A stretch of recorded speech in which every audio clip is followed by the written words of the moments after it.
예, 우리 이제 하나님 말씀 보시겠습니다. 우리 하나님 말씀 신약성경 고린도후서 11장 29절 말씀입니다. 우리 하나님 말씀 신약성경 고린도후서 11장 29절 말씀입니다.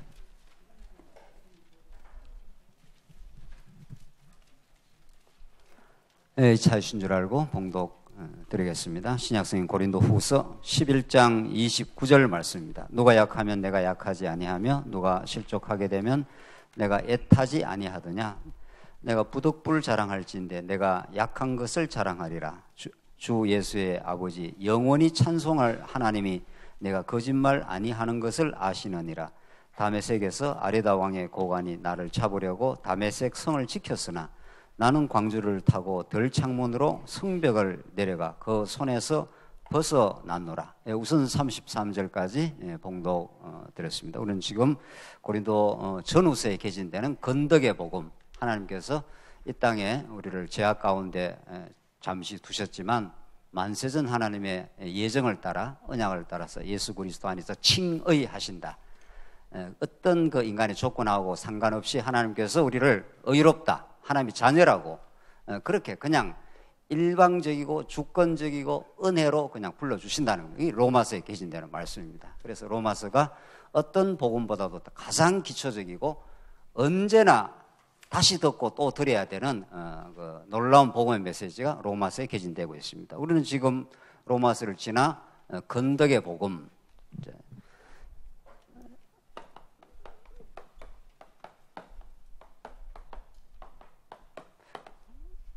성경이 한 권이 하나님의 감동으로 기록되어 있을 뿐만 아니라 그 편집까지도 그렇게 하나님의 아주 치밀한 의도대로 그렇게 편집이 되었다. 이게 이제 우리가 믿는 성경관입니다.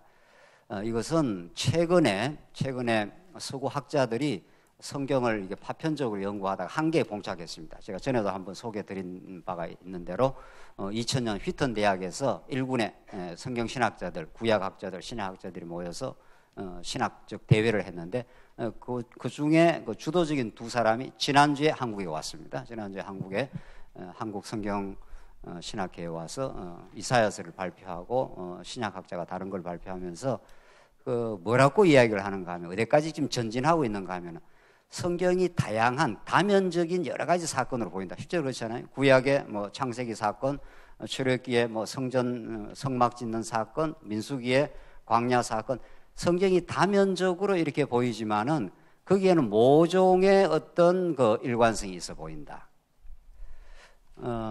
고전적인 우리 종교 개혁자들이 성경이 통일성이 있어야 된다, 그죠? 있는 걸 확정을 하지 못하고 성경은 한 분 성령 감동께서 한 분이 기록했기 때문에 모종의 어떤 통일성이 있어야 되지 않느냐, 이런 것들은 우리 500년 전통입니다.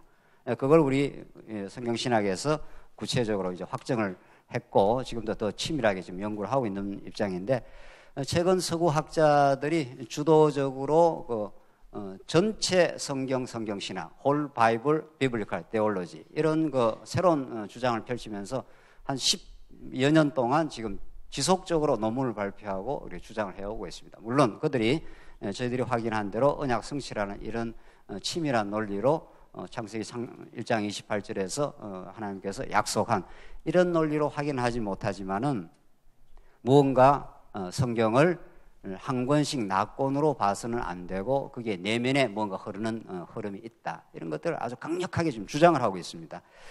오늘 우리가 고린도후서를 살피면서 그냥 고린도후서 한 권을 물론 집중해서 잘 봐야죠. 우리가 지금 오늘 11장, 12장 내용을 확인하겠는데, 그러나 11장, 12장이 요 한 권 자체에서 의미가 도출되는 게 아니라 고린도 전후서 전체가 말하는 하나님께서 의롭다 하신 다음에 교회가 많은 일을 겪습니다. 특히 고린도 교회가 그런 거죠. 성경에 나타난 로마서, 고린도 전후서, 갈라디아서 논리는 성경의 객관적인 논리뿐만 아니라 오고 오는 모든 지상의 교회가 겪을 일들을 아주 모델 케이스로 이렇게 보여준 겁니다, 사실은. 그래서 의롭다 하나님께서 하신 다음에 너희들의 공로, 너희들의 의로 의롭다함을 얻은 게 아니지 않느냐 하는 것을 고린도 전후서를 보면서 하나님께서 증명을 해 주십니다. 고린도에 그렇게 어려움이 많은 겁니다. 분쟁, 갈등, 송사, 음행, 기타 다 교리적인 여러 문제들 그렇게 해서 그렇게 여러 교회가 겪고 있는 죄악된 우리 인생이기 때문에 겪게 되는 여러 문제가 많지만 하나님이 세워가신다 이런 뜻입니다. 문제가 없이 교회를 세워가는 게 아니고 중요한 것은 이 건덕의 복음이 그렇잖아요. 고린도 교회가 지금 당면하고 있는 여러 지금 어려움이 있습니다. 그걸 고린도 전서에서도 많이 거론을 했고 지금 고린도 후서에서 그 거론한 것들을 점점 복음의 능력에 의해서 화해와 협력의 교회로 그런 게 만들어가고 있는 중이죠. 그래서 우리가 교회를 지나치게 현실적으로 볼 것도 없고 지나치게 이상적으로 볼 것도 없습니다. 영원한 이상, 영원한 하나님 나라는 영원히 하나님께서 새하늘과 세상에서 반드시 이루실 터이고 이 땅의 교회는 부단히 과정을 겪어가고 있고 예수님 올 때까지 불완전합니다. 이 불완전함이라는 것이 부정적 의미를 갖고 있는 게 아니라 아주 긍정적 의미를 갖고 있습니다. 불완전하기 때문에 더 말씀을 사모하게 되어 있습니다. 불완전하기 때문에 우리가 다른 지체를 깊이 이해하게 되어 있습니다. 내가 완전할 것 같으면은 다른 사람을 내가 정죄할 수 있지만은 비판하고 함부로 이야기할 수 있지만 내 스스로가 너무도 불완전하기 때문에 그런 불완전한 자아를 깊이 많이 삶 속에서 교회성에 깨닫게 되면 다른 사람에 대한 이해가 깊어집니다. 그럴 수 있다. 저 사람이 저렇게 행동하는 건 내가 모르는 무슨 배경이 있을 수 있다는 거죠. 그래서 우리의 가정이, 우리 교회가 자꾸 이해의 폭이 넓어져 가는 거죠. 그래서 건덕이 이루어져 갑니다.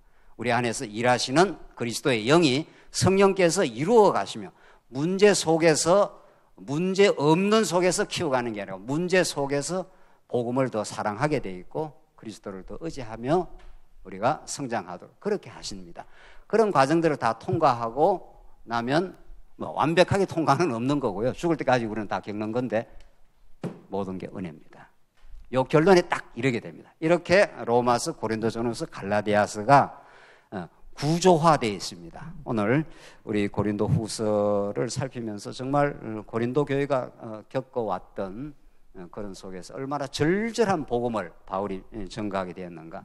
우리 지난 시간 28절 다시 한번 보십시오. 이 외에 이런 고사하고 아직도 날마다 내 속에 눌리는 일이 있으니 곧 모든 교회를 위하여 염려하는 것이라. 이 기가 막힌 바울의 신앙 고백입니다. 바울이 그 앞에서 자기가 얼마나 그 사도로서 살아왔던 삶이 참 신고의 참 일이었던가, 말할 수 없는 고난의 삶이었다는 걸 여러 비유를 실제 예를 많이 들었지 않습니까? 40에 하나 감언매를 5배 맞고 3번 태장으로 맞고 1번 돌로 맞고, 이게 무슨 장난이 아닙니다. 돌로 맞고 이런 말들이 3번 파선하고 일주야를 깊은 바다를 지냈으며 등등등등등등 강의 위험. 이게 실제 바울이 겪었던 겁니다. 이렇게 고난과 어려움을 겪으면서도 마음에 떠나지 않는 게 있는데 모든 교회를 위해서 사랑의 염려라 이렇게 되어 있습니다.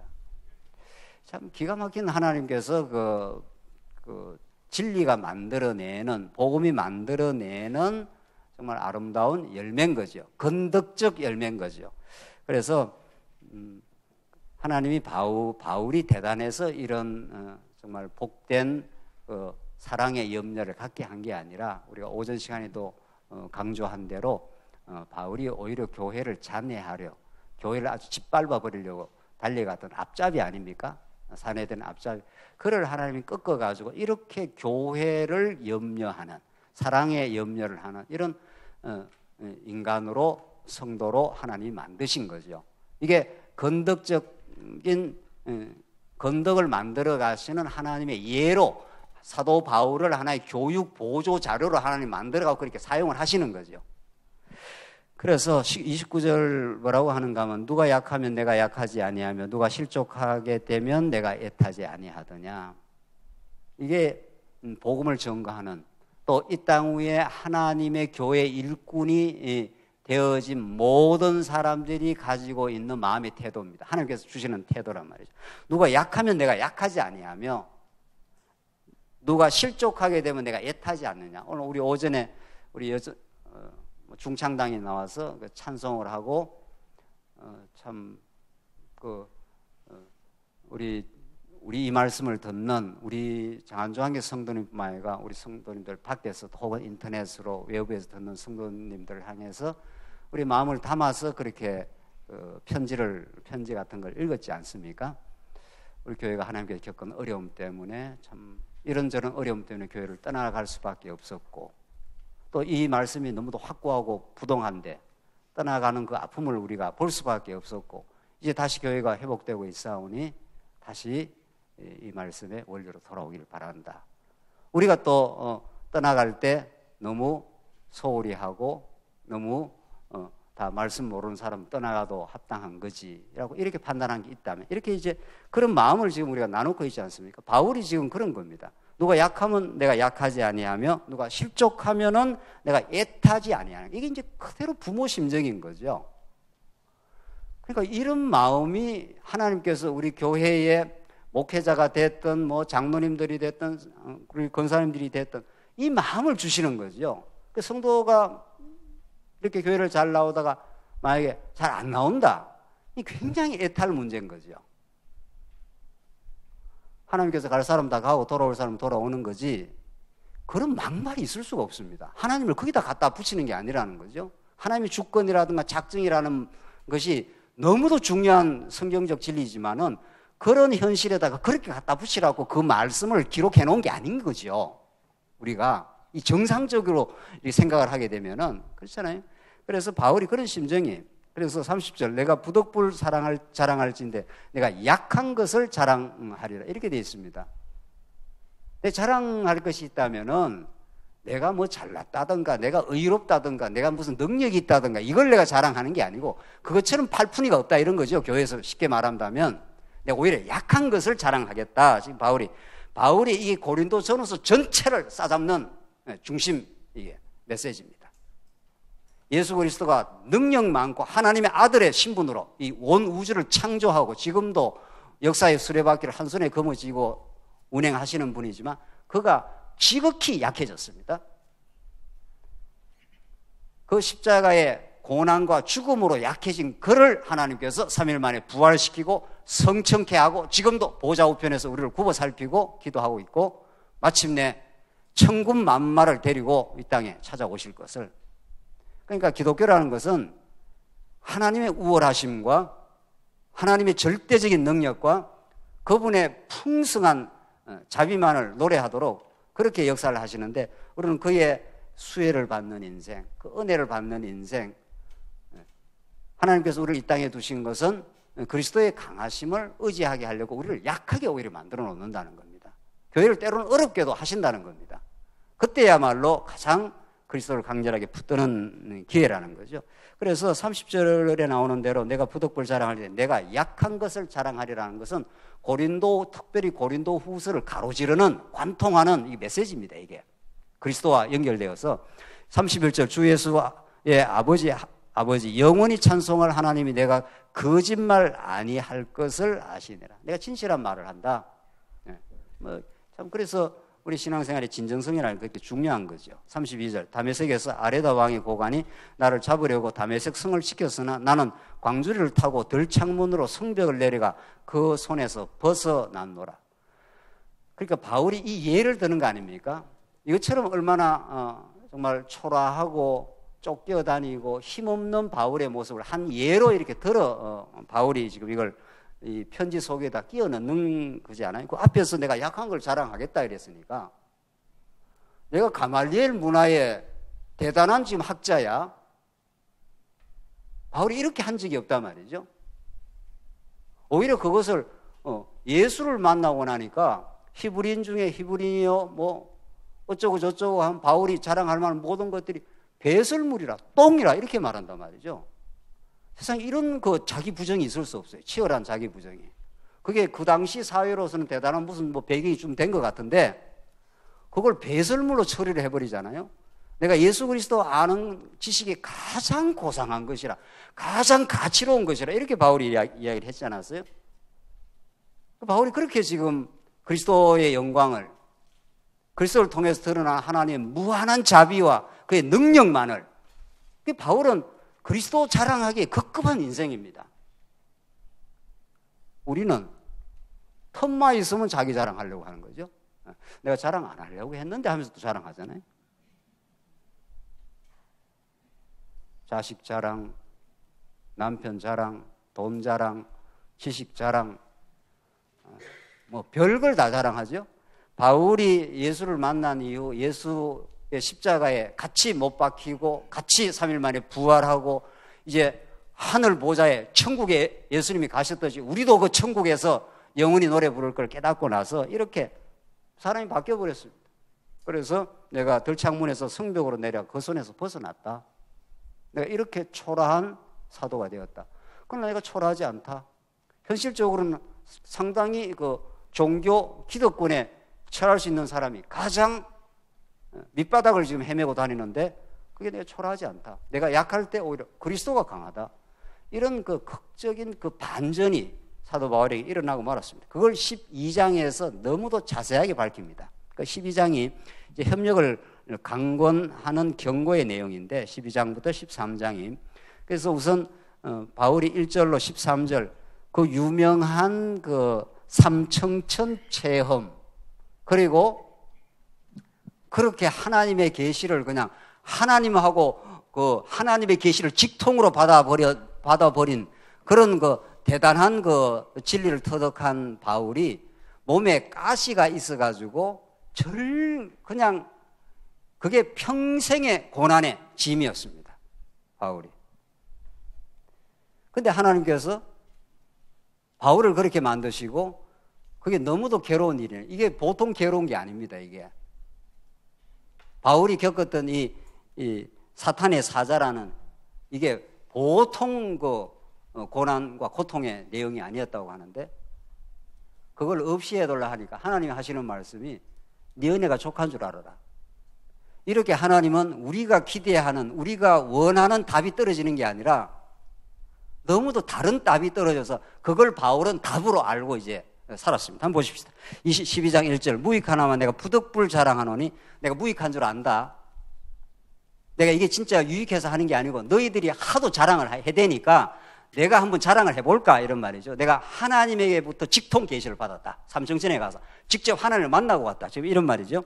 내가 부득불 자랑하노니 주의 환상과 계시를 말하리라. 내가 그리스도 안에 있는 한 사람을 아노니 그는 14년 전에 셋째 하늘에 이끌려 셋째 하늘 하나님 지극히 높으신 하늘 뭐 이런 뜻입니다. 뭐 하나 둘 셋이 있다는 뜻이 아니라 헬라어에서 모든 언어들은 그냥 하나님의 지극히 높으심 특히 셋째 이런 것이 그런 의미를 갖고 있는 거니까 그가 몸 안에 있었는지 몸 밖에 있었는지 나는 모르거니와 하나님은 아시느니라. 내가 이런 사람을 아노니 그가 몸 안에 있었든지 몸 밖에 있었는지 나는 모르거니 하나님은 아시느니라. 그러니까 내가 몸 안에 있었는지 몸 밖에 있었는지 그것도 모를 정도로 하나님께 이끌려가고 하나님의 그 세계를 내가 보고 왔다 이런 뜻입니다. 14절 내가 낙원으로 이끌려가서 말로 표현할 수 없는 말을 들었으니 사람이 가히 이르지 못할 말이로다. 너무도 엄청난 말을 듣고 와서 내가 말로 다 이렇게 표현할 수도 없다. 그 엄청난 세계를 그러니까 바울이 경험한 세계가 뭐 우리가 다 알지 못하지만 또 우리가 나중에 천국 가서 경악하고 놀라고 감격하겠지만은 그런 세계를 지금 보고 온 겁니다. 5절 내가 이런 사람을 위하여 자랑하겠으나 이게 좀 자기를 이렇게 객관화시켜서 말한 겁니다. 이런 사람이라고 이런 사람을 위해서 자랑하겠으나 나를 위하여는 약한 것들 외에 자랑하지 아니하리라. 6절 내가 만일 자랑하고자 하여도 어리석은 자가 되지 아니할 것은 내가 참말을 함이라. 그러나 누가 나를 보는 바와 내게 듣는 바에 지나치게 생각할까 두려워하여 그만두노라. 내가 하늘에서 보고 온 걸 직접 내가 자꾸 말을 하게 되면은 너무 나를 너무 높이 그렇게 볼까 봐 해서 지나치게 생각할까 봐 두려워해서 내가 그만하겠다. 그러니까 바울은 여러 가장 신약 성경을 많이 썼던 사람 아닙니까? 그 문자로 쓴 것 외에도 직접 하나님 보좌 계신 그 삼청천에서 하나님을 직접 만나서 너무도 경이롭고 이 세상에서는 비교 안 되는 그런 세계를 내가 보고 왔다. 지금 그런 말이죠. 그래서 하나님께서 왜 그렇게 보게 했는가? 그것이 바울을 높이고 바울이 대단하다는 걸 입증하려고 자기 증명을 하려고 하나님께서 그렇게 한 게 아니다. 지금 이제 핵심은 7절부터입니다. 여러 계시를 받은 것이 지극히 크므로 너무 자만하지 않게 하시려고 내 육체의 가시 곧 사탄의 사자를 주셨으니 이는 나를 쳐서 너무 자만하지 않게 하려 하심이라. 이건 또 뭡니까? 그러니까 그럼 뭐 너무 그렇게 대단한 걸 보게 하지 말든가, 뭐 적당히 보고 하고 살게 하든가, 너무도 엄청나고 놀라운 그 진리의 세계, 그걸 보게는 만들어 놓고 가장 인간이 고통스러운 사탄의 가시라 했으니까, 육체의 가시. 그게 뭔지는 뭐 성경에서 밝히지는 않아요, 구체적으로. 뭐 여러 그 학자들이 뭐 병이라 어쩌다 뭐 이렇게 표현하는 거지만 그건 확정적이지는 않고, 너무도 그 고통스러운 그런 그 현실, 그런 몸에 그런 것이 있는 겁니다. 하나님 왜 이렇게 하시는 거예요?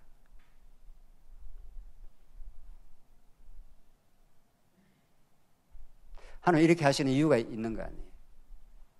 한편으로는 가장 그 영광스러운 하나님의 세계, 그 영적 세계, 삼성천의 그 세계, 하나님 보좌의 그 세계의 영광을 보고, 변화산에 가서 보고만 해도 주여 여기가 좋사오니 했지 않습니까? 변화산에서만 그 본 제자들이, 근데 직접 하나님 나라를 봐버렸으니까, 에레베스 산을 안 가봐서 모르겠는데 에레베스 산을 한번 가봐야 되겠죠? 이 한국에서 제일 웅장하고 큰 그 산을 가보면은 다른 산은 그 눈에 들어오지도 않을 거 아니에요. 그 산을 만약에 정복을 했다면은 그 기기묘묘하고 웅장한 그런 경치를 봐버리면은 그 이하는 산도 아닌 거죠. 우리가 아직 하나님의 그 부요하심과 영광스러움과 그 은혜의 풍성하심을 우리가 정말 경험하고 부딪히고 그것을 실제화되어 가지고 내가 그 가치로 느껴버린다면은 이 땅에 대단하다고 자꾸 이야기하는 것들이 대단하게 보이겠느냐는 겁니다. 바울을 하나님께서 그렇게 하시고 가장 육체에 사탄의 가시를 줘가지고 자고하지 않도록, 자만하지 않도록 하나님께서 그렇게 몸에다가 그걸 박아놔 버렸다는 겁니다. 이게 우리 하나님의 택한 백성들의 현실입니다. 바울처럼 그렇게까지는 안 될지라도 원리적으로 말해서 우리 모든 택한 백성은 하나님 앞에 자고하지 못하고 자기 자랑하지 못하도록 무언가 삶에 뭐가 하나 걸려 있는 거죠. 하나님 반드시 그렇게 하는 거죠. 그래서 불완전함이 좋은 겁니다. 만약 우리 교회가 진리도 풍성하고 교회도 아무 문제가 없고 어디까지 자고할지 모르는 거죠. 어디까지 자고할지. 우리가 얼마나 기존 교회를 심하게 폄하를 했습니까? 기존 교회는 마치 교회도 아닌 것처럼. 그렇지 않아요. 2000년 동안 하나님께서 이렇게 하나님의 교회가 우리 말씀운동 교회만 교회가 아니에요. 2000년 동안 도도하게 하나님께서 이름 없이 빛도 없이 죽어간 수많은 순교자들, 그들을 통해서 진리가 전성되고 종교개혁 하나만 하라도 얼마나 많은 정말 성도들이 진리 때문에 진리를 외치다가 그 보름스 재판장에서 루터가 목숨을 걸고 내가 성경에서 깨달은 진리를 철회할 수 없다고 이렇게 그 목숨이 경각간에 왔다 갔다 하면서 그렇게 지켜내온 성경적 진리입니다. 물론 지금 우리가 더 포괄적으로 드러나긴 했죠. 그러나 우리가 드러났다고 해서 우리가 무슨 잘나서 똑똑해서 이걸 깨달은 것도 아니라면은 그런 2000년의 교회사에서 하나님께서 수많은 교회들을 하나님께서 통치해 오시고 지금도 중국, 인도에 수많은 사람들이 나가서 복음을 전파하고 있습니다. 그들이 단순한 복음이긴 하지만 그게 생명의 역사가 일어나고 수많은 사람들이 그 복음을 듣고 예수께로 돌아오고 그런 거죠. 우리가 더 풍요한 진리를 가지고 있다면 더 잘 전해주면 되는 거 아니에요. 그들에게. 우리가 자고할 이유가 하나도 없다는 거죠. 지금 사도 바울을 이렇게 삼청천에 오르락내리락 하면서 몸에 있었는지 몸 밖에 있었는지 모를 정도로 그 진리의 영광스러운 진리를 깨닫고 나서 바울이 그런 게 아니고 하나님께서 바울의 몸에다 가시를 박아놔 버렸습니다. 그래서 오늘 표현해 놓은 대로 이는 나를 쳐서 너무 자만하지 않게 하려 하심이라. 18절 이것이 내게서 떠나가게 하기 위하여 내가 3번 주께 간구하였더니 나에게 이르시기를 내 은혜가 내게 족하도다. 그러니까 너무 고통스럽고 힘드니까 바울이 자꾸 하나님께로 그리스도께로 진리를 의지하는 쪽으로 갈 수밖에 없도록 그렇게 만들어 놓은 거죠. 그리고 바울이 전거했던 그 복음, 바울이 전거해서 맺어진 수많은 교회들, 고린도 교회, 에베소 교회, 뭐 기타 데살로니 교회 등등등등 수많은 그 교회들, 수많은 그 신약 성경의 편지들, 이게 다 거의 사도 바울이 썼습니다. 그럼 바울이 그렇게 대단한 진리를 많이 깨달은 사람인데 이걸 내가 했다고 이렇게 해야 될 거 아니에요. 그렇게 안 합니다. 못 합니다, 바울은. 그래서 바울이 너무 고통스러우니까 하나님 이걸 내게서 좀 떠나게 해달라고. 하나님이 답은 오냐? 떠나게 해줄구만. 네가 그래도 내가 쓰는 사도 아니냐? 이렇게 답이 떨어진 게 아니고 내 은혜가 내게 족하도다. 하나님 주신 은혜가 너한테 족한 줄 알고 그렇게 살아. 다시 말해서 가시가 뭐라는 겁니까? 몸에 있는 가시가 뭐라는 겁니까? 그게 은혜라는 겁니다. 그거 너 없으면은 너는 지금 너 자신의 주제 파악을 못하고 그렇게 너가 대단한 존재인 줄 가말리엘 문화에다가 히브리인 중에 히브리인에다가 하늘의 계시를 깨닫는 데다가 눈에 비이는 게 없게 되겠죠?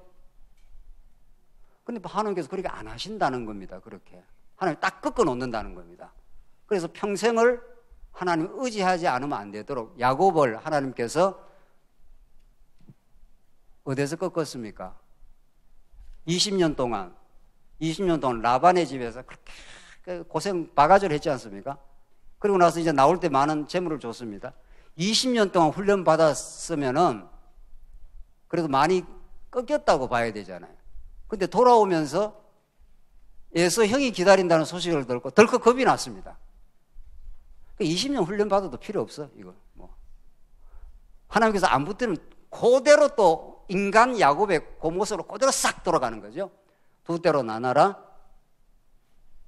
앞에 시원찮은 것들은 앞에 보내고, 시원찮은 것들이죠, 그거는. 시원찮은 것들은 앞에 보내고, 자기가 사랑하는 사람들은 뒤로 이렇게 보내라. 그래서 앞에를 치면 에서가 나는 주랭랑을 놓겠다 이 말이죠. 20년 훈련 받아도 필요 없다니까 그때 붙들어줘야 돼요, 야곱을. 하나님께서 그때 그러니까 우리가 믿음이 좋다 이런 것도 자고할 것도 아닙니다. 뭐 이게 성경신학 잘 깨달았다고 자고할 것도 아니라고요.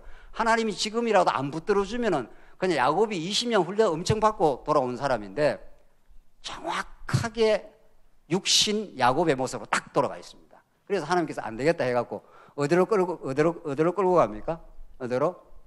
약복강으로. 그래서 어디를 들고 칩니까? 씨름하다가. 예? 환도뼈가 뭡니까? 환도뼈. 그게 생명이 있는 곳. 죽였다 이런 뜻입니다. 아예 죽여버리면 안 되니까. 죽음에 가까운 때림을 하고 징계를 하고 지팡이 메고 평생 살도록 그렇게 만들어 놨습니다. 그래서 야곱도 마찬가지. 야곱이 이스라엘이고 이스라엘이 영적 이스라엘은 우리 아닙니까? 그러니까 하나님께서 이 땅에 우리를 두신 것은 우리의 의도대로 뭔 일이 잘 되라고 둔 게 아니라 우리의 의도가 안 되도록 꺾어놓고 하나님의 거룩한 뜻과 그 영광과 그 부요하심을 깨닫는 길로 우리를 인도하시는 거죠. 그렇게 되는 거죠. 지금 바울이 지금 그걸 깨닫고 있는 겁니다. 그래서 야곱도 하나님께서 꺾어버리고 사도 바울도 그 풍요한 하늘의 진리를 깨닫게 한 바울로 하여금 사단의 가시를 줘가지고 그것이 몸에 딱 박혀 있도록, 그래서 자고하지 못하도록, 그래서 우리의 삶의 고난이 자고하지 못하는 하나님의 보호의 장치라는 겁니다. 하나님께서. 그래서 우리 고난이 우리에게 유익이라 시편의 기자가 그렇게 말한 것이 진리의 말씀인 거죠. 그래서 하나님이 하시는 말씀이 내 은혜가 내게 족하도다. 이는 내 능력이 약한 데서 온전함이라 하신지라. 하나님의 능력이, 너가 약해야 하나님의 능력이 강한 능력을 너를 통해서 드러내지 않겠느냐. 그래서 너를 사단의 가시를 박아놔가지고 너가 약하게 만들어놨다. 너가 뭘 잘나서 뭔 일이 이루어지면은 어떤 일이 이루어졌을 때 이걸 내가 이루었다고 할 거 아니냐. 그러니까 너를 확 꺾어놔버렸다, 그냥.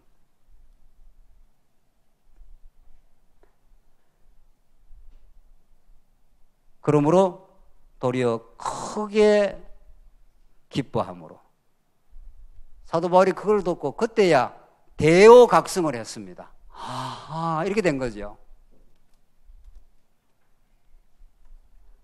나의 여러 약한 것들에 대하여 도리어 크게 기뻐함으로 나의 여러 약한 것들에 대하여 자랑하리니 이는 그리스도의 능력이 내게 머물게 하려 함이라. 그때부터 바울이 그걸 터득하고 내 약한 것을 자랑하게 됐다. 내가 이러이러한 부족함이 있다. 이러이러한 약함이 있다. 이러이러한 약함이 있어서 내가 그리스도를 의지하게 되었다. 이런 거죠. 이게 복음의 원리입니다. 이게 하나님이 당신을 계시하시고 그 은혜의 그 폭포 속으로 우리를 이끌어가는 원리라는 거죠. 그래서 아담이 타락한 이후에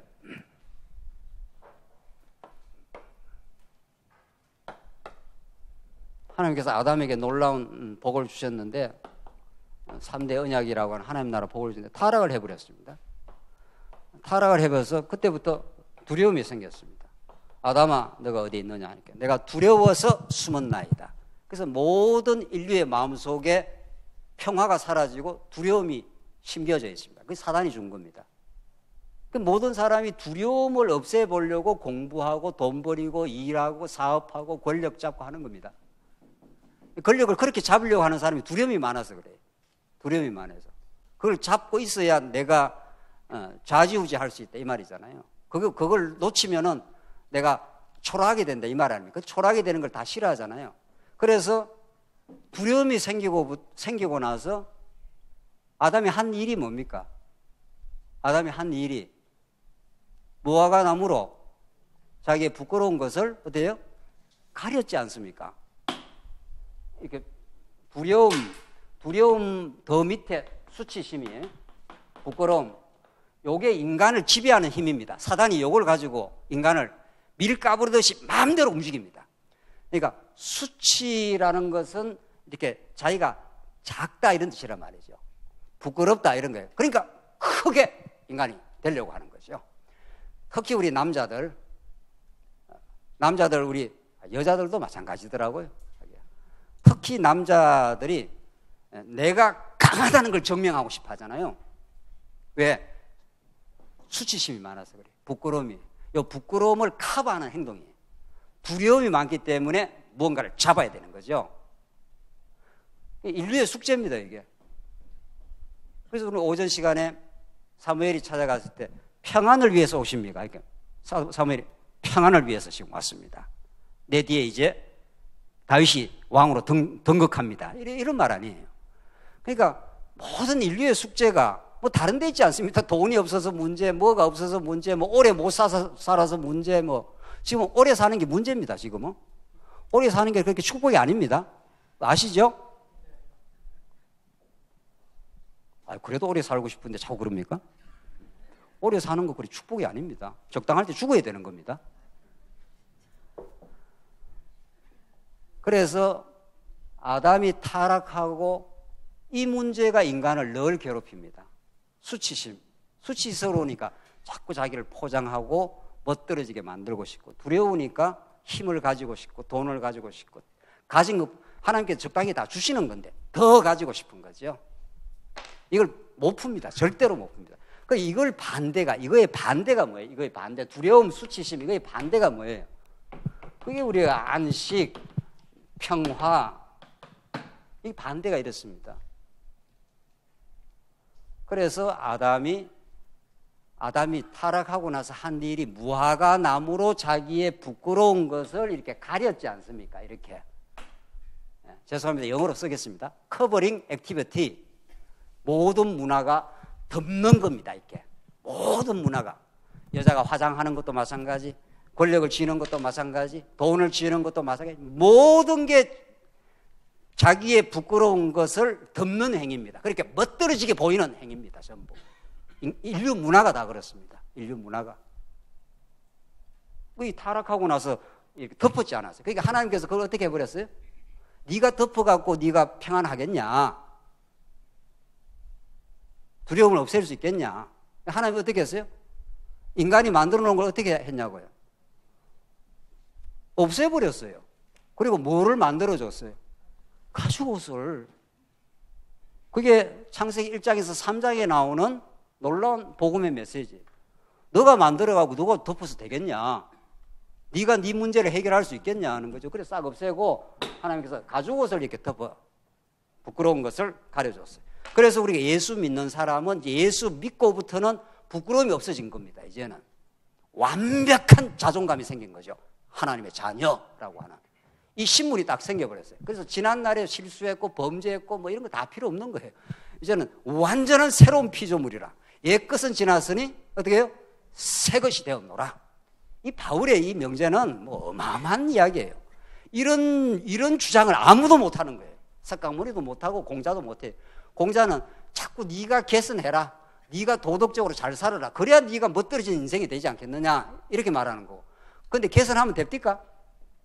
우리가 뭘 개선하냐고 되냐고요. 개선하려고 하면 더 미끄러집니다. 그 인간은 개선해서 되는 게 아니고 가죽옷을 덮어서 새로운 신분으로 만들어줘야 됩니다. 거기서 언해라고 그럽니다. 이게 약속에 근거한 거고, 그렇잖아요. 그래서 우리는 이미 하나님의 뜻 가운데 풍성한 은혜 속에 들어가기 때문에 우리 예수 믿는 사람들끼리는 자기 약한 걸 드러내도 괜찮아요. 교회 와서까지 이렇게 덮겠느냐 말이죠. 가정에서 덮습니까? 이 교회는 가정과 같은 거라면 가정의 확대판 아니에요. 그러니까 장로님, 내가 지난 주간에 이런 큰 어려움이 당했습니다. 이런 실수를 했네요. 어떻게 해야 될지 답답하네요. 그럴 수 있는 거라고. 또 하나님께서 더 어떤 깨달음을 주시려고 그랬다고. 이렇게 해서 우리의 약함을 드러내는 곳이 교회입니다. 바울이 지금 그렇게 말하잖아요. 나의 여러 약한 것들에 대하여 자랑하리니. 인간이 가장 못하는 걸 하는 겁니다. 인간은 절대로 자기 약한 걸 안 드러냅니다. 그러니까 얼마나 불편하겠어요. 지금 우리가 복음을 들었다는 게 무슨 의미인지, 뭐 성경신학을 들었다는 게 실제화가 어떻게 돼 있는지, 우리가 그거는 이제 우리 스스로가 믿음이 있는지를 하나님께 자꾸 물어봐야 됩니다. 정말 우리가 약한 것이 있으면 약한 것대로, 또 하나님 주시는 뭐 좋은 일이 있으면 좋은 일대로, 그렇게 해야 우리 교회가 서로의 허물이 없다 그러잖아요. 우리가 가족끼리 만나면은 사회생활 하면서 자기 허물을 이야기하겠냐고요. 직장에 가가지고. 거기는 다 눈치 보는 곳인데. 그러니까 가족 간에는 아버지, 엄마 내가 이렇게 직장에서 잘렸다고, 어떤 어려움이 생겼다고, 그래도 가족 간에는 다 이해를 해주지 않습니까? 오히려 이해 정도가 아니고, 아유, 그렇게 됐냐고. 다시 새로 시작하면 된다고. 교회가 그런 곳이에요. 맨 성경신학 진리 그러는데, 맞아요, 진리예요. 언약의 진리라고. 이게 확실한 진리예요, 이게. 그게 정말 우리가 내면화돼 간다면은, 내가 그렇게 들긴다. 그 성도들 간에 어떻게 우리가 관계를 하고 내 약한 걸 드러낼 수도 있고, 그래야 편안한 교회가 되는 거죠. 그렇잖아요. 우리 실수가 많은 인생들이니까. 어려움도 많잖아요. 성도님들, 여러분이 지구의 장로님들, 여러분 성도님들이 지금 무슨 어려움을 겪고 있는지 모릅니다. 오늘 여기 계시는 분만 해도 무슨 지금 말 못하는 어려움을 지금 겪고 있는 분들이 있어요. 지금 말만 안 하는 것뿐이에요. 그러니까 교회가 그런 말을 하는 풍토가 안 돼서 말을 못하는 거죠. 다 잘난 사람들만 있는 거니까. 다 여기 오면 다 똑똑하고 성경신학적이고 쩍쩍거리니까 뭐 말을 할 수가 있나요? 말을 뭐 말만 했다 하면 공부 더 해라고 자고 그러니까. 공부를 지금 하고 왔는 사람한테 진리 때문에 왔는데 얼마나 많이 알아서 그렇게 공부하는지 말이죠. 공부는 알아서 하는 겁니다. 다 각자. 그때 공부를 안 하고 살겠어요. 진리를 우리가 추구하면서 하는 건데, 그 하나님 주신 믿음만큼 하는 거죠. 또 열심히 하는 거죠. 어제도 우리 교사선생님들 아침 10시부터 4시까지 했네요. 10시 반부터인가요? 하루 종일 했지 않았어요? 하루 종일. 그리고 공부할 때는 공부하고, 그 공부가 제대로 됐다면은, 정말 그리스도의 영광을 깨달았다면, 오늘 본문의 말씀대로 내가 얼마나 연약한 존재이기도 하고, 또 죄악된 존재이기도 하잖아요. 실수도 하잖아요. 그래서 그런 걸 같이 나누면서 서로 새 힘을 얻고 우리가 교회에서 그리스도의 영광을 추구하는 그런 동력자요, 그런 지체가 된 거죠, 우리가. 그렇잖아요. 그게 우리가 진리를 깨달았다면 진리가 우리를 자유하게 하는 거니까. 뭐에서 자유? 자기 캄프라치를 하는 데서부터 자유하게 된 거예요. 이제는 우리를 이렇게 커버할 필요가 없어요. 우리 약점을 이야기해도 괜찮다니까요. 가족이니까 우리 약점을 이야기해야지요. 저는 목회자이기 때문에 저한테 이런저런 이야기를 많이 해요, 성도님들이. 저한테만 하지 말고 이런 심각하고 어려운 일을 지금 겪고 있습니다. 괜찮다고. 하나님 살아계신다고, 하나님이 그 일의 배후에 지금 작정하고 이끌어 가신다고. 저한테만 이야기를 하겠냐 말이죠. 그러니까 자기 마음을 여는 건 그 사람이 내가 이 말을 해도 같이 공감하고 이해할 만하고 하면 그 사람한테 이야기를 하는 겁니다. 내가 이 말을 했을 때 공감을 안 해주고 이해를 안 해줄 것 같으면 이야기 안 합니다. 절대로. 안전하지 않는 상태면 이야기를 안 하게 돼 있습니다. 그러니까 교회가 성숙했느냐 안 했느냐, 건덕이 정말 우리가 건덕의 복음으로 성숙했느냐 안 했느냐는 그런 그 관계를 보면 알아요. 진리를 깨달았다는 그 전명이 뭐냐 말이죠. 그렇게 자기에 대해서 죄에서 자유하고 이제는 두려움과 수치심에서 자유합니다. 우리가 두려워할 이유가 없어요. 이제는 수치스러운 것도 없어요. 우리가 이제 새로운 피조물이 되어버렸는데 예수 안에서 그의 보혈의 피로 깨끗하게 우리를 씻어버렸다 그러는 거아니에요. 하나님 보시기에 우리 깨끗한 존재가 되어버렸어요. 과거에 어떤 실수와 어떤 걸 겪었어도 현장에서 가늠하다 잡혀왔지 않습니까? 돌로 칠까요? 이거 돌로 쳐볼까? 이러잖아요. 쳐라 한번 죄 없는 자. 그래서 돌 실질 놓고 다 내뺐지 않습니까? 예수님이 찾아갔습니다. 아무도 없느냐? 없습니다. 나도 너를 정죄하지 아니하노니. 그때 그 여인이 얼마나 마음에 안식을 얻었겠어요. 이거 죽었구나. 예수님께서 돌로 쳐버려라, 율법대로 해라 하면 그 죽은 거 아니에요? 그 평화를 얻은 겁니다. 그 사람이 주님을 위해서 안 살겠습니까? 그러니까 뭐 교회에서 열심히 내라 할 필요도 없는 거예요. 복음이 얼마나 놀랍고 복음 아니면 살 수 없는 인생이 돼버리고 복음이 내 영생을, 은혜를, 내게 용서를 주신 그 놀라운 하나님이 깨달아지면은 그렇게 살라 말라 할 것도 없는 겁니다. 그렇게 안 살면 이상한 겁니다. 주를 위해서 안 살면 그게 이상한 거예요. 그렇잖아요? 아니, 조그마한 은혜를 받아도 우리가 굉장히 그 마음의 기쁨이 있는데 죽었던 우리 인생이 돌 맞아 쳐 맞아 죽어야 되는 거예요. 우리는 현장에서 우리의 죄값대로 말하면. 근데 예수님이 안아주신 거잖아요. 이해해 주셨잖아요. 괜찮다고. 다시는 죄를 짓지 말아라. 이제 복음을 알고, 그래서 복음을 알고 나면 막 사라지질 않습니다. 어떤 사람들이 복음을 아니까 마음대로 살아도 된다. 하나님 하게 하시니까 막 이것도 하고 저것도 하고 마음대로 하는 거라고. 누가 그렇게 마음대로 성경이 그렇게 된다고 가르쳤나요? 그렇게 안 되게 돼 있습니다. 복음이 제대로 정통으로 전달이 되었다면은, 정통으로 전달되고 정통으로 막 자기가 부딪혔다면 십자가에 한번 부딪혀 보십시오. 우리가 십자가라는 사건 앞에 정확하게 부딪히고 내가 얼마나 죄인이고 얼마나 놀라운 언약의 복음 속에 십자가를 통해서 부활의 진리에 이르려고 내가 다시는 세상 것이 내가 부럽지 않다, 이렇게 복음 안에서 충격을 받고 그게 내 것이 되어버렸다면, 영원한 내 생명이 되어버렸다면 세상 그 대단한 게 있냐 말이죠. 세상 대단한 게 조금 있으면 죽을 건데 우리 다. 여기 있는 분들은 50년 못 삽니다. 실수했네요. 청년들은 50년 더 살겠네 보니까. 잠깐이에요. 잠깐. 정말 지나온 삶은 그 긴 것 같아도 잠깐이에요. 천년이 하루 같고 하루가 천년 같다고. 하나님의 셈법은 그렇습니다.